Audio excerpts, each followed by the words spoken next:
देखो बच्चा, आज ना न्यूटन का गुरुत्वाकर्षण का नियम पढ़ा जाएगा ना जी। बड़ा खुश है क्योंकि ये न्यूटन के बारे में सुनती है तो बहुत हंसती है। अच्छा, ये भी से उठा ली है ना जी। जिसे न्यूटन साहब के बारे में आप लोग सुने होंगे, सुने हैं? नहीं सुने थे? वही जो कहा जाता है कि पेड़ के नीचे बैठे थे और सेब गिरा तो उठा लिए, उठाए थे कि वो सोच रहे थे कि ये सेब क्यों गिरा है। सेब पेड़ से अगर टूटा है तो ये नीचे क्यों गिरा, ऊपर क्यों नहीं गया, होता है ना।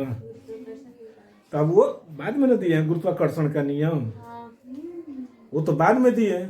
उन्होंने कहा कि आखिर ये सेब गिरा तो गिरा क्यों, नीचे क्यों गिरा, ऊपर भी तो जा सकता था।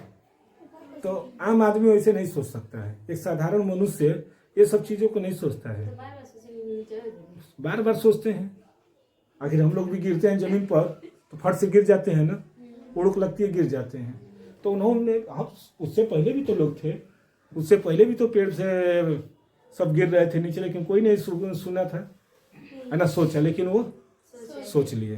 तो देखिए यहाँ पर हम लोग पढ़ेंगे ना, आपके जो सिलेबस का है ये कि न्यूटन के गुरुत्वाकर्षण का नियम। तो ये नियम कब दिए थे? बस नियम दिए थे 1686 में, 1686 में दिए थे, सन 1686। आज से लगभग 9 साल पहले, 9.5 साल पहले हो गए। तो देखिए इन्होंने दो पिंडों के बीच कार्य किया था। दो पिंडों के बीच, दो पिंड होते हैं, दो पिंडों को मान लेते हैं कि एगो पिंड यहाँ पर रख लेते हैं और एगो पिंड रख लिए। इन्होंने दो पिंडों के बीच आकर्षण और प्रतिकर्षण बल के नियम दिए थे। उस पर आकर्षण और प्रतिकर्षण के बल को क्या दिए थे? मान लिए थे इन्होंने कि मान लिए थे कि दो पिंड है जिनकी द्रव्यमान क्या है, m1 और m2 है। इन्होंने माना था, इन्होंने माना दो पिंडों के बीच कार्य किए थे और यही कार्य करने के कारण इनको न्यूटन के गुरुत्वाकर्षण का नियम भी दिया गया है, गुरुत्वाकर्षण बल के नियम। देखिए क्या किए थे कि इन्होंने माना था कि दो पिंड हैं, ये दोनों क्या हैं? पिंड है बच्चा, दो है, एक वो भी पिंड है जिनका द्रव्यमान, दो पिंडों के द्रव्यमान मान लिया क्या, m1 और m2। इनके बीच की कुछ दूरी होगी कि नहीं होगी? होगी ही होगी, जाहिर सी बात है, होगा ना। इनके पिंडों के बीच की दूरी को वो क्या मान लिए थे? स्मॉल आर, स्मॉल आर माने थे। दो पिंडों के बीच की दूरी को क्या मान लिए? Small R. देखिए कोई सेंटर से आपको दिखा दे तो आप लोग कहेंगे कि क्या ये कहाँ से आता है? तो जब भी द्रव्यमान का जो केंद्र लगते हैं उसके केंद्र से ही लगेंगे। तो ये दूरी को क्या मान लिए थे? वो स्मॉल आर माने थे, ये टोटल दूरी को। तो यही दोनों को लेकर एक नियम दिए थे। क्या नियम दिए थे?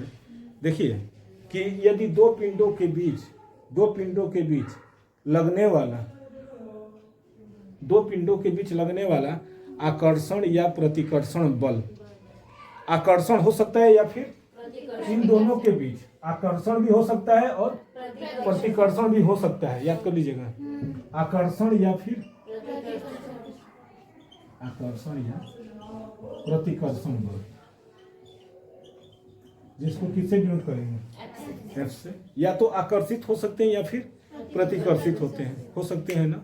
अगर सेम होंगे तो क्या होंगे? प्रतिकर्षित होंगे, और प्लस माइनस होंगे तो आकर्षित होते हैं ना। आवेश होता है ना, एक धनावेश होता है, एक ऋण आवेश होता है, तो आपस में क्या हो जाते हैं? चिपक जाते हैं। लेकिन अगर दोनों समान हो जाते हैं तो प्रतिकर्षित बल दोनों में लगेगा। जब खींच रहे हैं तब भी बल लग रहा है, जब छोड़ा रहे हैं तो तब भी बल लग रहे हैं ना, हो तो रहे हैं।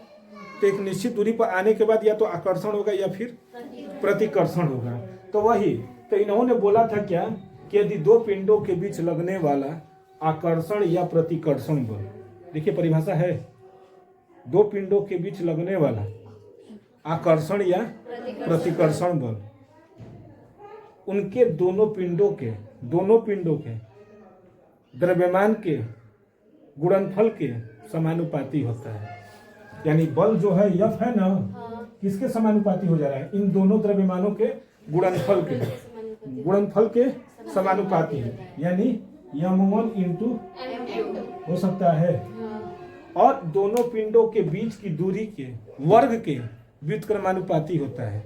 दोनों पिंडों के बीच की दूरी के वर्ग के व्युत्क्रमानुपाती होता है। यानी बल जो है किसके साथ व्युत्क्रमानुपाती हो जाता है? उनके दूरी के वर्ग के हो जा रहा है। देख रहे हैं ना, इसको मान लेंगे समीकरण नंबर 1, इसको 2, तो दोनों का है कि नहीं सेम? तो M1 इंटू M2 अपान के क्या हो जाएगा? यही ना होगा, यही न्यूटन का नियम, समझ रहे हैं? यही क्या है? न्यूटन का नियम है। तो लिख सकते हैं यहाँ पर अपनी परिभाषा में कि न्यूटन ने 1686 ईस्वी में दो पिंडों के बीच, देखिए दो पिंडों के बीच ना,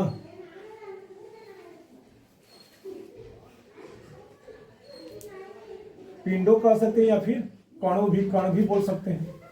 पिंड बोलिए या फिर कण, दोनों वस्तु भी, यानी कण होने चाहिए ना। कण गोलाकार होता है तो कण को लेकर चला जाता है।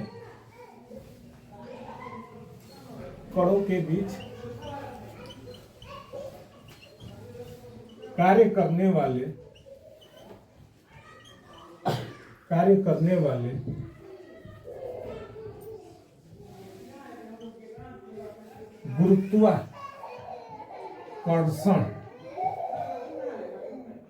गुरुत्वाकर्षण बल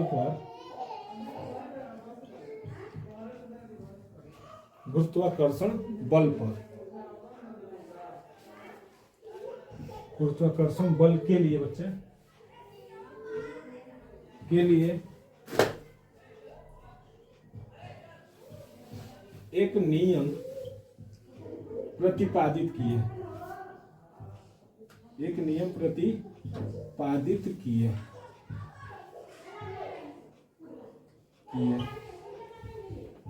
जिसे न्यूटन के गुरुत्वाकर्षण का नियम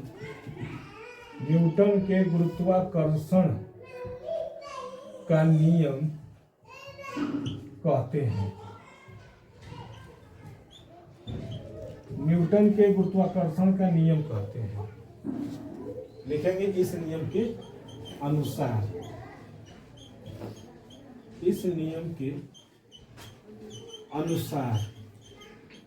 क्या हो सकता है? इस नियम के अनुसार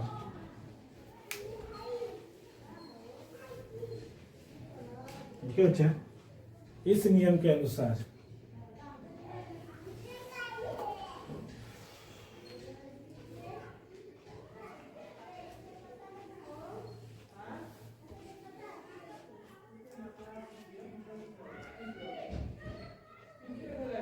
यदि दो कणों या पिंडों के बीच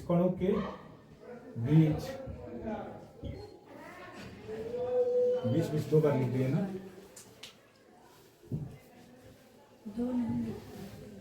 यदि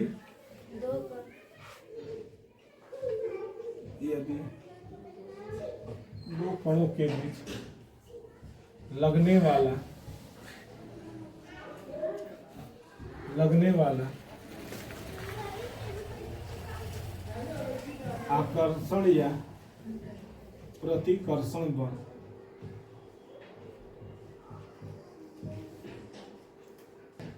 दोनों कणों के द्रव्यमान M1 व M2 के गुणनफल के आकर्षण या प्रतिकर्षण बल दोनों कणों के द्रव्यमान m1 और m2 के गुणनफल के समानुपाती तथा उनके बीच की दूरी के वर्ग के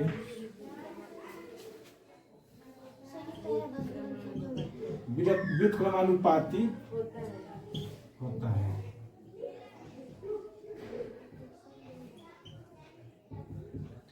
ये हो गया, यानी ये दोनों कणों हैं, यानी m1 और m2 के बीच के दूरी के गुणनफल के, यानी उनके द्रव्यमानों के गुणनफल के क्या होता है, समानुपाती, और उनके बीच की दूरी के वर्ग के क्या हो जाता है, व्युत्क्रमानुपाती। मान लेते हैं कि लगने वाला बल अगर F है तो F समानुपाती क्या हो जाएगा, m1 इंटू समीकरण नंबर 1, और F व्युत्क्रमानुपाती है ना उनके बीच की दूरी के, तो ये क्या हो जाएगा, समीकरण 1 व समीकरण 2 से F समानुपाती हो जाएगा, दिख रहा है ना,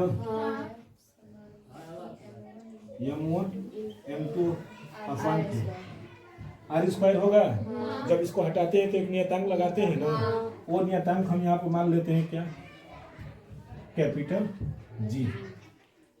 इस समानुपाती को हटाएंगे तो एक नियतांक लगाते हैं जिसको क्या लिखते हैं, कैपिटल G m1 m2 अपान के, यही आपका क्या है, यही आपके लिए, जहाँ G क्या है, जहाँ कैपिटल G बराबर सार्वत्रिक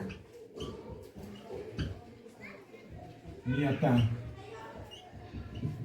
या गुरुत्वाकर्षण,